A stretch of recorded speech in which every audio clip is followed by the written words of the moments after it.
қазақ елі, Түркістан облысы Сарыағаш ауданы Ербісек ауылдық округі тұрғындары жиналып отырмыз. Жиналып отыруымыздың себебі 1968 жылы халық игілігі үшін қазылған ұңғымамыз бар еді.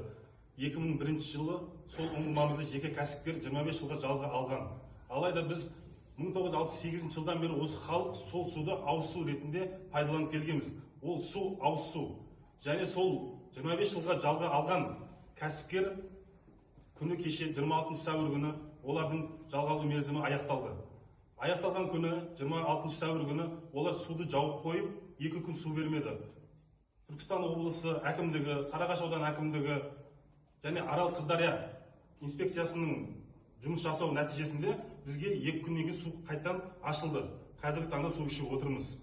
Біздің айтайын дегеніміз, осы су ары қарай кәсіпкерге жалға берілмей, осы халық игілігіне қайтса, кәсіпкер өз жұмысын осы мемлекетке қайтқан есебінен мемлекеттен алып, өз кәсібін жалғастыра берсе, біз кәсіпкерге қарсы емеспіз. Біздің бар мақсатымыз осы суды халық игілігіне қайтарып берсе. Сонымен тағы айтатын жайтымыз, біздің осы ұңғымамыз орналасқан жер бойынша сот отырысы болып жатыр. 4 мамыр күні сол отырыста соттың шешімі халықтың игілігі үшін шешіледі деп